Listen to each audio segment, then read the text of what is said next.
Okay guys, so in this video, what I'm going to do is I'm going to break down a roll that I had with one of my training partners in the black basement. His name is Vic. Big guy, very strong, good wrestling background, and also very good leg locks, okay, especially defensively.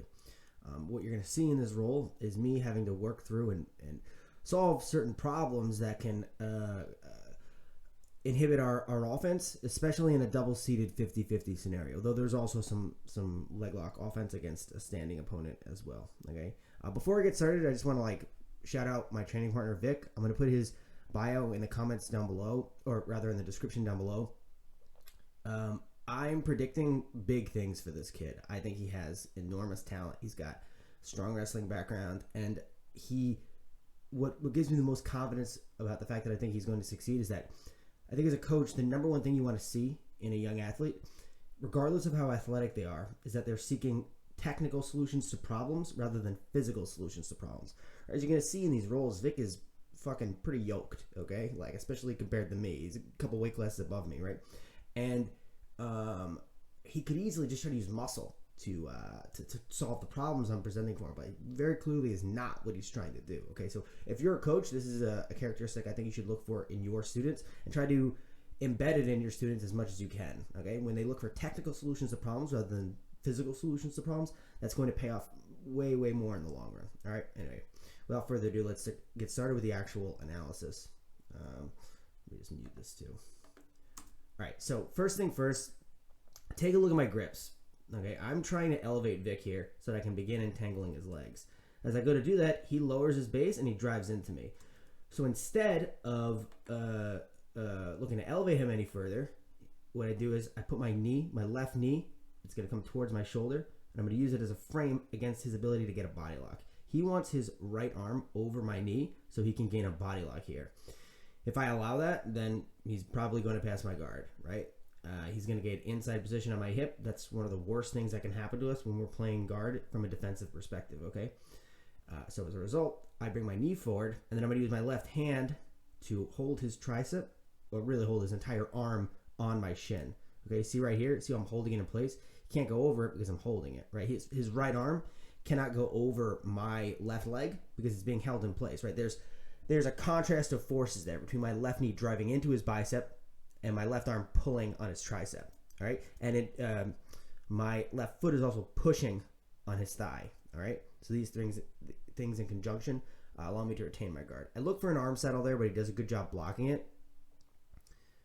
And I'm looking for a Kimura here. He's being defensively intelligent with that as well. So I sit up into a shin on shin. And from this shin on shin, I'm going to punch my left leg through, and I gain inside position.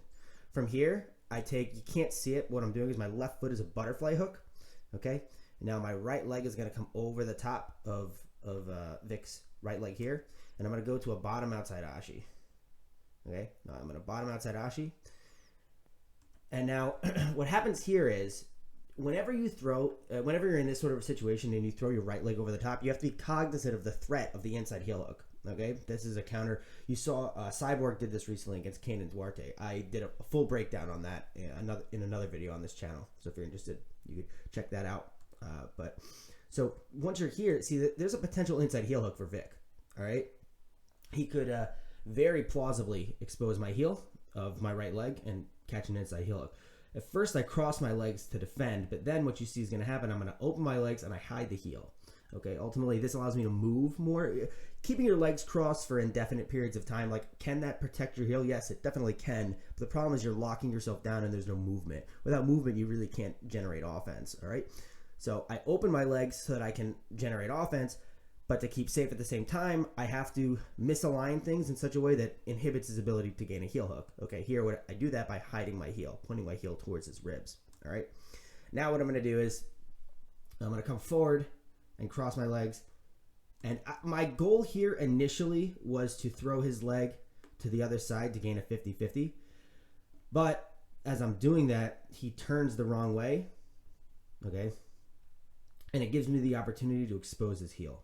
The reason why this is the wrong direction is because he's bringing his knee in the direction of my hips, basically, okay? And what that allows me to do is expose his heel right away. All right, not a good move on his part, but you're going to see he addresses this in a second, and he does succeed in getting out. So when I catch the heel, first he goes to hand fight, but then the next thing you do, see he extends that leg. If this leg is straight, it's going to be very hard to finish. Now what he does with his right arm, he pushes on the ankle of my right leg, and he's going to free his knee from my knee line, and then the heel hook's gone. I don't have the heel hook anymore. So let's look at that one more time. If you go back and you rewatch the rolling analysis I did of my other training partners, Matt DeVore and Brian, you'll see that Brian uses that defense against Matt very consistently. That's his standard outside ashi defense, okay? So right here, see, I catch the heel. First he goes to hand fight. If you're going to hand fight, you're probably going to try to heel slip. Instead of heel slipping, he frees his knee. So look, see how his leg extends? If the leg's extended, it's much harder. It's not impossible, much harder to get a break. Now with the leg extended, he pushes and frees his knee from the knee line. When you're in an outside ashi and your heel gets exposed, you generally speaking have two main lines of defense. Vic could either bring his knee out this way and try to heel slip, okay? Or what he could do is what he does here, where he goes with the force of the break, extends his leg, and gets his knee out. Okay, these are two general lines of defense, okay? And he gets out. Now here what Vic is going to do, see that right hand? See how it's grasping my ankle? What Vic is going to do is he's going to pull that forward. He's going to throw me into a cross ashi. The second I'm in the cross ashi, I hide the heel. That's absolutely crucial. And what I mean when I say hide the heel is I turn my knee. So look here how my heel is turning into his ribs. Okay, that's very, very crucial for keeping yourself safe from the threat of the heel hook, which should be your main concern in really any ashi garami situation. Okay, now a fundamental concept I want you guys to understand about leg locks, I've talked about this before, is the idea of mutual opportunity. Because in most leg lock situations, your chests are facing one another. Obviously, there are exceptions, but for the most part, your chests are facing one another. You will almost always have the opportunity to counterattack. You might be one or two steps away, but it's not that far off. Whereas if you contrast that with like an arm lock situation, there are, of course, situations of mutual opportunity there, but not as readily available. With leg locks, it's almost always there. Here, I'm keeping myself safe by hiding my heel, and I'm going to get to work converting this cross ashi into a 50-50 so I can raise the degree of mutual opportunity in my favor so I can begin attacking him as well. So you see how that left leg, see, which I'm trying to get it around both legs so I can lock up a 50-50 right here, okay? And at the same time, the entire time I'm hiding this heel. If you ever neglect to hide that heel, you're just going to get heel hooked, okay? You got to hide that heel. So I'm hiding the heel, being very defensively responsible as I work also to get around his legs. And you're going to see I go from the ankle, then up to his knee, and now I've got the 50-50 I'm looking for. Okay? Right away, take a look at my right arm. It's in the inside position here. I am threatening heel exposure. Okay? His two options here are keep his legs locked or open and hide. If he opens and doesn't hide, I'm just going to expose his heel. Okay? At the same time, I put my foot on top of his ankle. All right, this is a situation where he's not going to be able to successfully expose my heel because it's over his arm, okay? And ultimately, my goal is to climb my legs to the other side of his body. And we're going to see there's a certain mechanic that I employ where I gain advantageous hip height. And the purpose or the reason why hip height is so good is because it allows us to turn our hips to face the front of our opponent's knee and force heel exposure, okay? We'll get to that in time. So right now I'm staying safe with my leg on top, and the goal is to get that leg to the other side so I can climb and gain hip height. Okay. Now he's trying to get that leg back to the bottom because he wants to be able to heel hook me too, right? I'm pushing on his bicep, and again I put it over his shoulder. Now right here, you'll see I actually do gain heel exposure for a second. He opened up his legs, and he's not hiding the heel, but I catch the heel right here. I actually like go over it pretty much right away because we can't see this, but this is what's happening. His left arm is grabbing probably my tricep area or elbow, pulling it forward, and he's going to heel slip.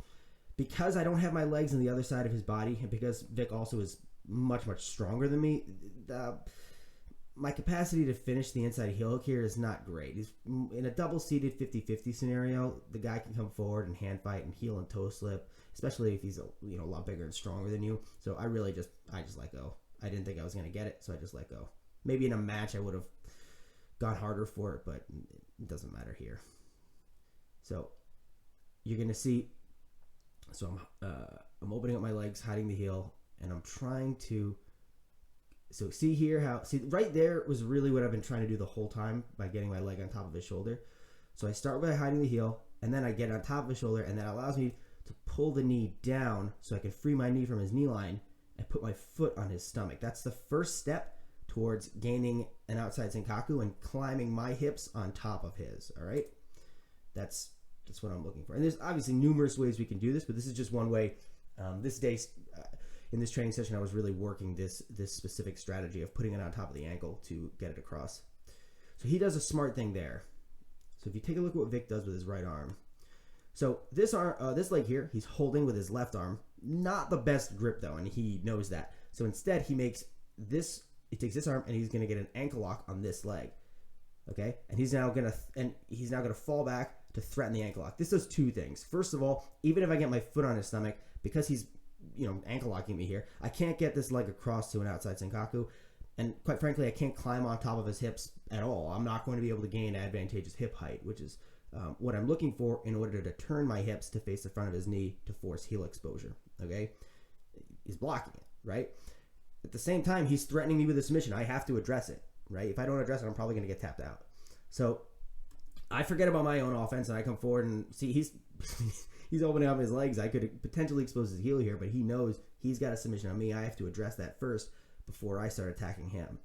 I'm a big believer in leg lock defense before offense. Some people will willingly accept breaks to attack their opponent. I don't emphasize that with my students. I want them to have longevity in their careers, and I don't want them to have to have the mindset of accepting breaks in order to get their own breakthrough. That's not intelligent in the long term, in my opinion. Okay. Anyway, so I'm coming forward. I'm hand fighting. If you are coming forward and hand fighting against this ankle lock, honestly, it's hard for them to finish. But they still can hold you off for long periods of time. Okay. So anyway, let me more clearly explain what I'm doing defensively here. I'm extending this leg, which is, as I say, putting the boot on. So there's leg extension, and the toes are coming towards my knee.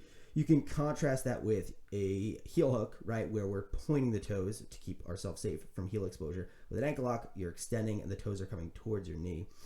And I'm also, my left arm is grabbing his elbow and pulling it forward. For him to finish the ankle lock, he wants his grip low on my ankle, okay, to get a lot of pressure at that sensitive part of the ankle. If it's high, if it's towards my knee on the calf, there's really no breaking pressure there. Okay, here with this left arm in place, I feel safe enough to start threatening my own submission here with my right arm. You see that? I'm trying to open up his legs, start threatening the inside heel hook,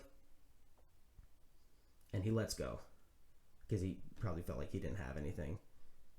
Realistically, though, if he wanted to, he could have held that for lengthy periods of time and stalled out. That's, in my opinion, one of the biggest weaknesses of the 50-50. If somebody wants to just stall you out, there are ways they can do that.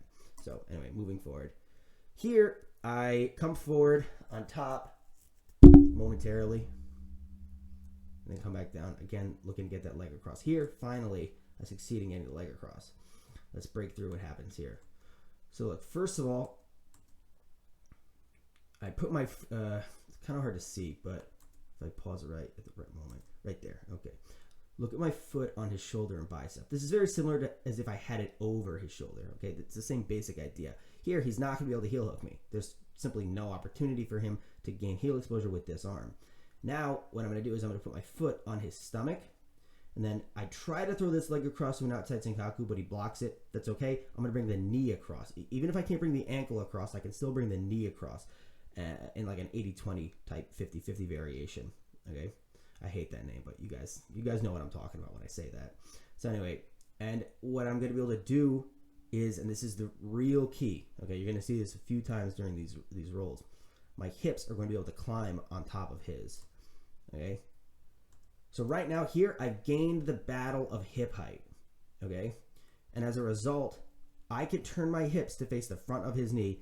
This is very similar to if we were looking for a knee bar, Okay, if you can gain that type of an angle on your opponent's leg in a double seated situation, you're almost guaranteed to gain heel exposure. Okay, and take a look also here how he's grasping this ankle, because he's trying to block my leg from getting over here. I prefer my leg over there, but it's okay if you don't get it initially, as long as you just gain that hip height. Okay, and now look, I roll, I catch the heel, and we're in the backside 50-50, and he taps there. He may have opted to roll here to relieve pressure, and then I would have thrown the leg across to gain an outside senkaku. Okay, even if he had the hand on the ankle there during that roll, it's pretty easy to throw it across.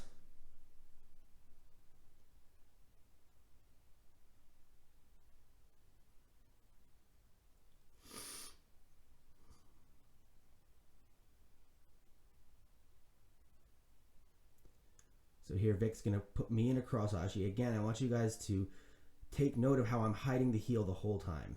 Okay, that's very, very crucial. Of the primary leg. And I come forward and I hand fight on the secondary leg. And my goal is, as I'm hiding this leg, hiding the heel of this leg, my goal is to get this elbow coming forward and this wrist coming, going inward, like forward towards me, and this going away from me, his wrist that is. And then I want to get my foot, you can see I get it right here. I want to get my foot on his bicep. Sometimes I'll push and then pull. My only goal really is to get it away. If I feel I can get it away without pushing, that's what I'll do. Here I just pull it away. But sometimes I will push and then pull back to get it away. Here I continue to hide my heel, and again, we're in that same situation as before. I want to get to the 50-50, and I do it right here. I go ankle, and then I climb up to his knee, and you see right away I'm trying to throw those legs to the other side. Here what's happening is it's very difficult for me because of the angle of his hips. This is one of the big problems we face in the double-seated 50-50 situation. If his knee is pointing towards me, he's giving me an angle to gain heel exposure, but because his legs are locked, I can't get it. And also, he's blocking me from climbing on top. Contrast that with, for instance, right here when I get it before.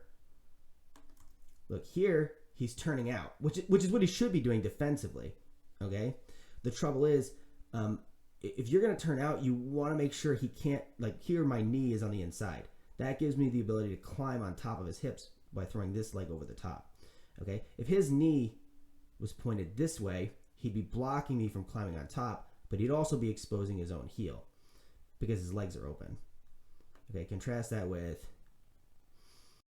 here where his legs are locked and his knee is this way. Whereas, so in this situation, if he turned his knee this way, I would be able to climb on top more easily. Okay? But he's turning it this way to block me from climbing on top. That would not be a good move if his legs were open, because I could expose his heel easily. But because they're closed, it's okay. As you guys can hopefully see in the double-seated 50-50 situation, there's no like single, this is what you should always do, right?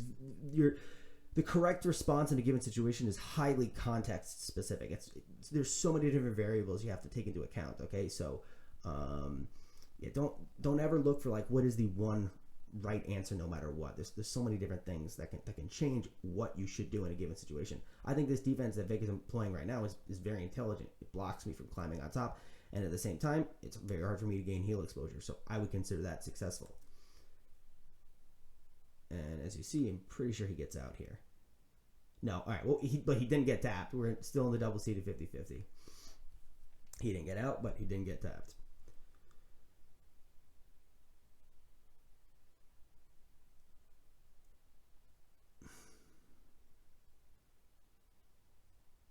So you see how he uses this leg here?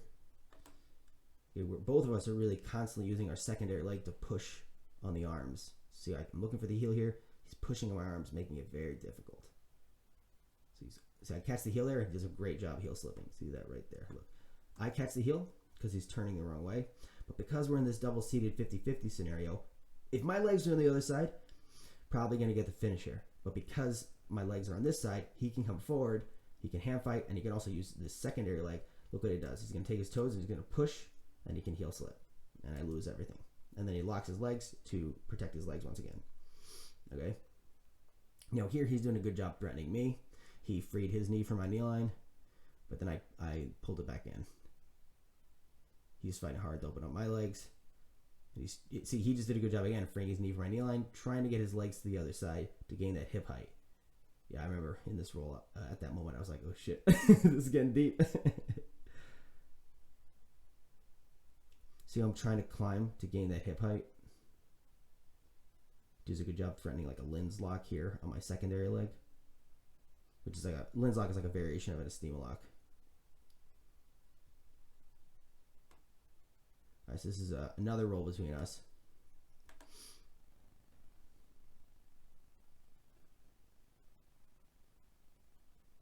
So I elevate him, but he's very basey, very strong, sits back, and I don't really have the time to gain a leg entanglement or an arm entanglement.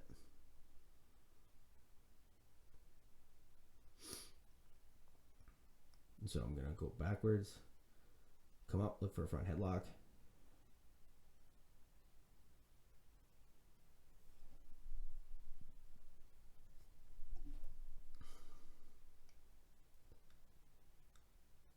So I've got a half butterfly here. My right leg just shot through to the inside position, but he's still very basey, so it's hard really to get the entanglement, even though I do have inside position.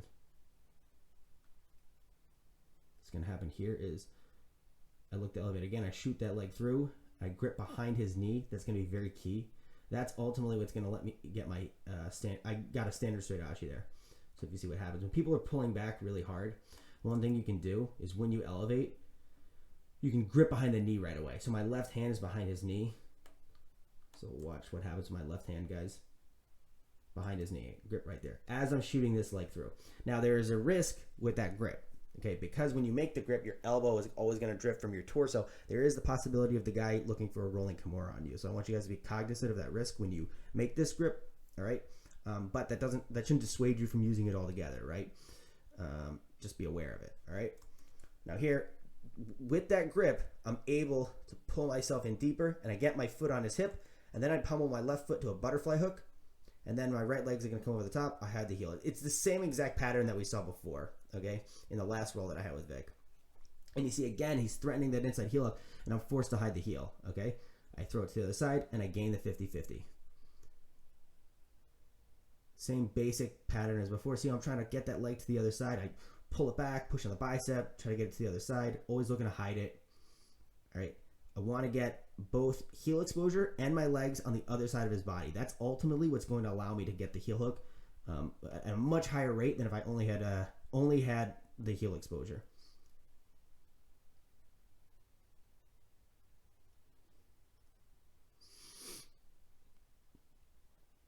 So I get the leg to the top.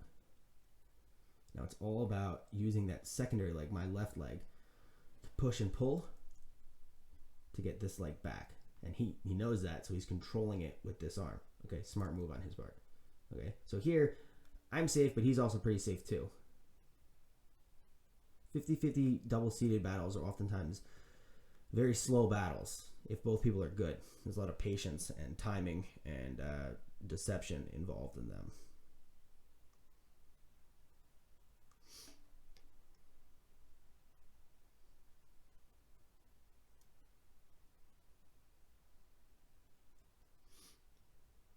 So here, I get the foot on his chest.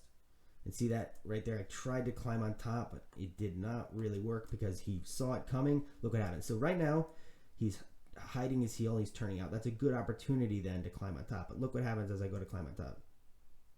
He blocked it with his knee. And I wasn't able to get up.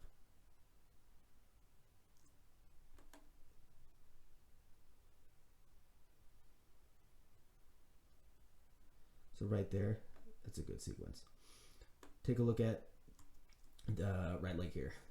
So I go on top of his shoulder, I go to the front of his shoulder, and then I throw it all the way to the other side in like an outside ashi. At the same time, this leg comes over the top, and I'm gonna push with it, and I'm trying to, and as I do that, I pull this leg back, okay?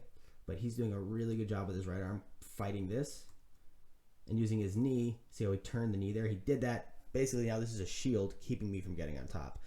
There is some risk of heel exposure, but because my legs are on this side, he's comfortable doing it, knowing that even if I do get heel exposure, he can come forward and hand fight, and I won't be able to get the finish. Okay, he can crowd me. Yeah, see, I get the heel exposure there.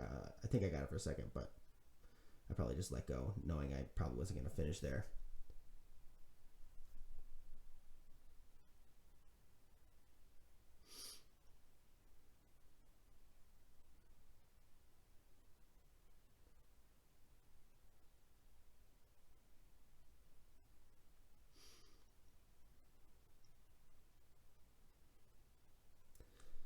So he was really blocking me from climbing as the direction of this knee. And he stays safe because his legs are locked, so I can't really expose the heel. It's a tough thing to do here. But I do get that foot in front. And notice again, as soon as I get the foot in front, he blocks the next step, which is this leg. I want to pull this across here, climb on top, and he's blocking that with this. Okay? But what I'm able to do is I grab, well, he let go of the leg. And now look, see how the knees turn towards me? That's honestly very hard to climb on top of that. But what happened here? Well, let's watch the whole sequence. So what enabled me to gain heel exposure there? Well, he's turning towards me. And then as he feels that I'm gaining more and more advantage with this leg coming over the top. And instead he shifts to hiding the heel. What he should have done here, what I would have recommended, is focus on this knee, not this one. If you can pull this knee forward, I will not be able to climb on top, and you can hide your heel at the same time. If you're going to hide your heel, you have to address what happens with this knee, because otherwise what can happen is, look right here. So he's hiding the heel, but he's not addressing this knee. So as a result, I'm going to bring this knee back, and that gives me hip height, and that gives me the angle I'm looking for. Okay? The action of this leg is important, but it's not as important as the action of this leg. All right? And I'm also, as much as possible, looking to control the secondary leg so he doesn't start. I don't want him to gain hip height here with this leg, heisting it up. That'll make things difficult for me. All right? Now look. It's all about, in this case, my right leg. If I was unable to get the right leg over here, I wouldn't have been able to turn my hips to face the front of his knee. And that's what gives me, see how this is like basically a knee bar here? That's going to put his heel in a situation where there's almost no way he can hide it. And it's going to be very easy for me to expose it. And I succeed in exposing it and get the tap. Oh, actually, I slipped there. Yeah, so I do the same thing again. And I get the heel. To be honest, the big part of it was we hit the wall. Yeah. Regardless, you see the same pattern twice. Yeah, I don't know if I would have gotten that without the wall, to be honest. So now he's choosing to stand over me. I go to a reverse X shin on shin guard, and look what he's doing with his left hand. This is very common. This is probably the most common thing we see in the reverse X shin on shin. He is posting on my top leg, all right? I should have acted faster there, but regardless. I switch to the other side, and we're going to see is I don't care that he pushes on my top leg. I shoot my bottom leg through, and I go to a backside 50-50, and I'm able to expose the heel by putting pressure to the back of the knee. That's there's really two main mechanics I want you guys to focus on when you're looking for your heel exposure, and this goes for outside and inside heel hooks. If you're in a double-seated situation, I want as much as possible for you to try to take your hips and face the front of your opponent's knee. If you can consistently do that, you're going to gain heel exposure at a much higher rate. If they're standing over you, what I want you to look to do is I want you to look to put pressure to the back of their knee. Sometimes as you do this, you're actually going to find that your hips face the front of their knee, so that there's a sense in which sometimes these mechanics work in unison. Okay, they work together. But regardless, if you're double seated, the main thing, it's not going to be pressure to the back of the knee, though you can do that a little bit sometimes. It's mainly going to be the action of putting your hips to face the front of their knee. And if they're standing, again, it might be a little bit your hips going to the front of the knee, but mostly it's going to be pressure to the back of the knee. All right, let's look at this again. Now, I don't care what he does to the top leg. That's irrelevant to me. It's not important because I'm going to shoot my right leg past, and now I spin, and now I'm able to take my right leg, and I'm trying to get it to the front of this hip here so I can lock pressure to the back of this knee. Right now, his leg is flat on the mat, okay? I cannot expose a heel if the foot is flat on the mat. It's not possible. As soon as there's pressure to the back of this knee, right here, I'm able to start pushing the knee in this direction, lifting the heel off the mat. So the toes will stay on the mat, but the heel will come off. And that gives me heel exposure, okay? And he's still pushing on this leg. It really is completely irrelevant. So here, like, if he's not pushing on this leg, you can slide your hips up to a cross, or rather your hips and legs up to a bottom cross ashi, okay? He's blocking that. So instead, we shoot this leg through, and we spin into a backside 50-50, okay? And remember, the reason the backside 50-50 works is what it does is it puts pressure to the back of his knee. That's going to push his knee in this direction, taking his heel off the mat, okay? His toes stay on the mat, but his heel stays on the mat. that gives us heel exposure that we can consistently force even when he looks to defend it. All right, it doesn't rely on him being an idiot. You can get it even if they're intelligent. And we get the tap.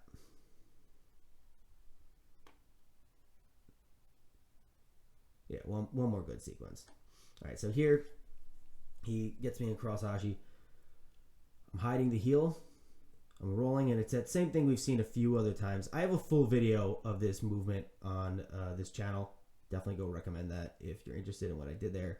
It's, you know, I go from cross ashi to 50-50. And the roll comes to its end in a second. Here, I'm trying to spin under, but he's blocking. Yeah, good job there. So anyway, hope this was useful, guys. The main thing that is useful about watching these rolls is looking at the heel exposure mechanics. As you saw, Vic is very good at keeping his heel safe. I have to really force heel exposure against him, otherwise I'm not going to get things, okay? Just to reiterate, when you're in a double-seated situation, I want you guys to focus on getting your your hips to face the front of his knee as much as is possible for inside and outside helix. And when they're standing, I want you guys to focus on putting pressure to the back of their knee.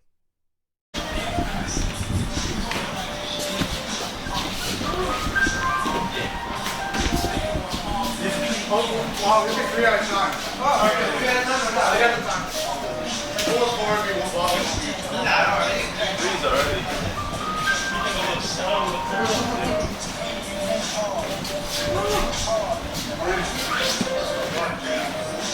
Yeah. Should be good.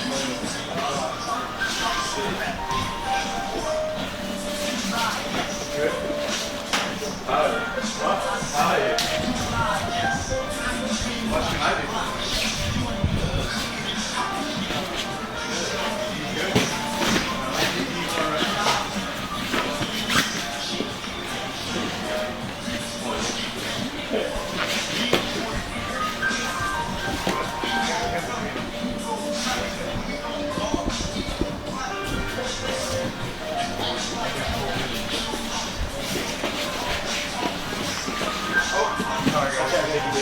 Sorry. Matt, you okay? I kicked you in the foot. Crush your head. There you go.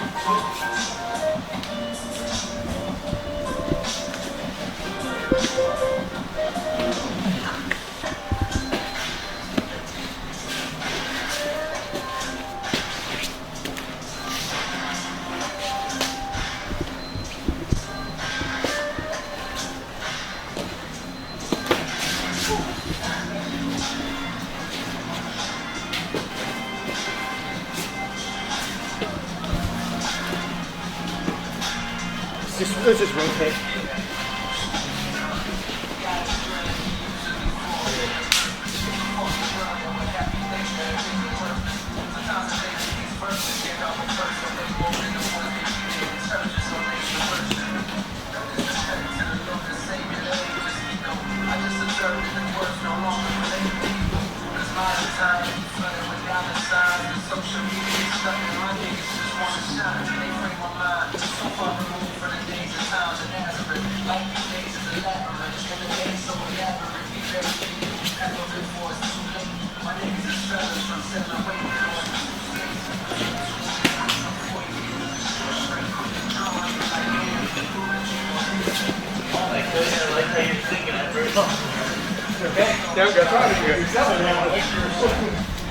Yeah, that's right. Around the leg.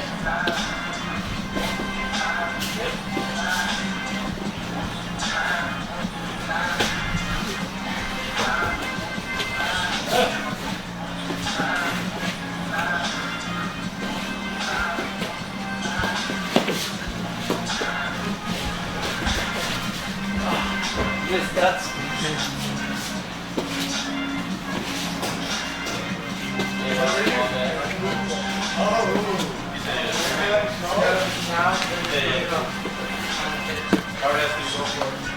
Let's step on our actually.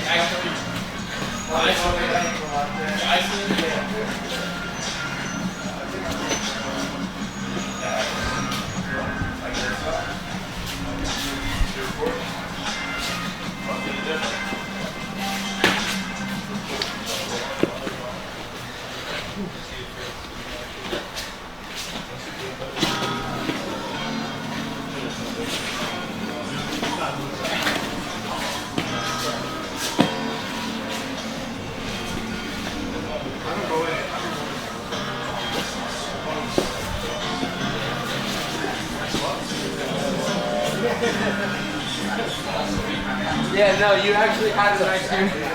He doesn't know any like Leglocks, but he'll like fuck around them. He just did a nice out entry and just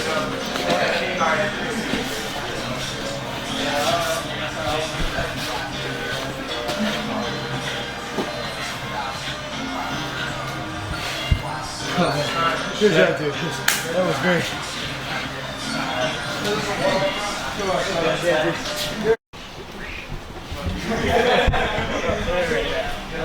What's with the fucking robot? What?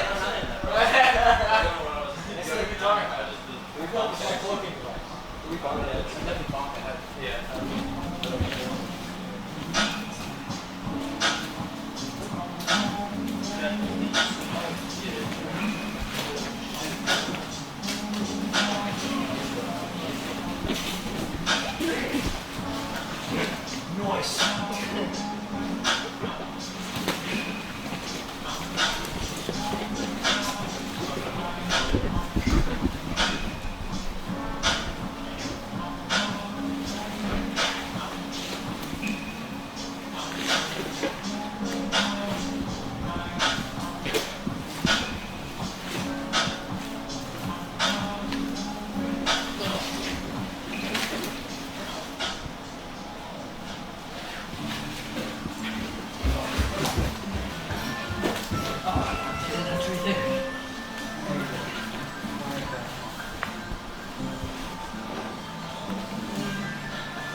You said? Dude,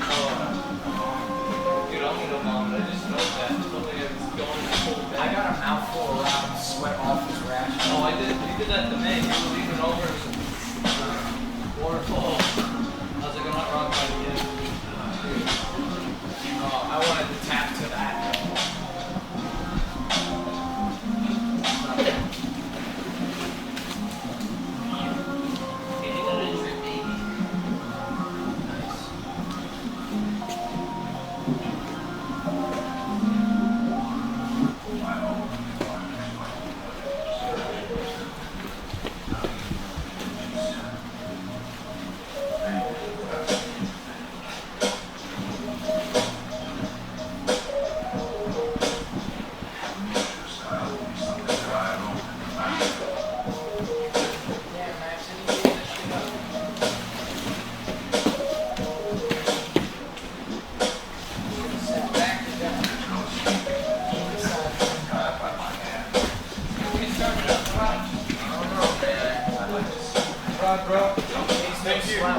See you, man. See you.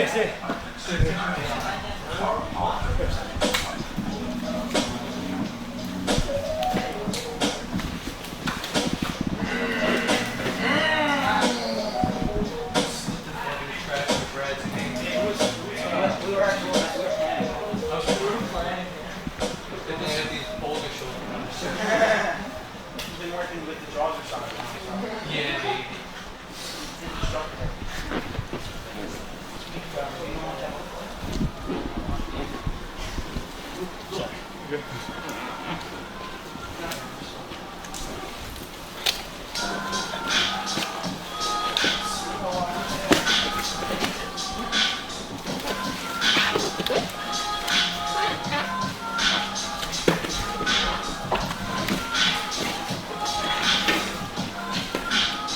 Oh man. You kind of got Yeah, I was like, I'm not going anywhere. Head over there.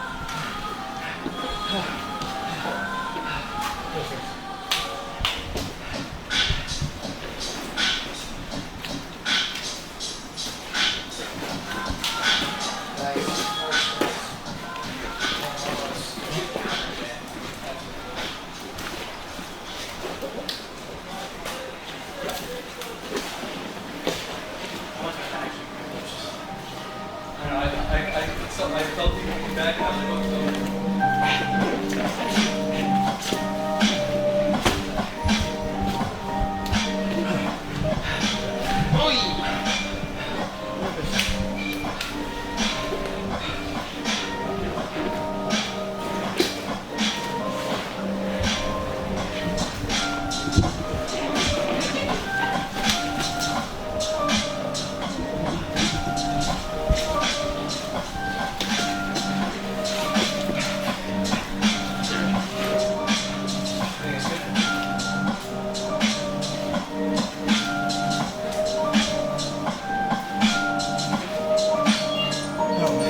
Good job, dude.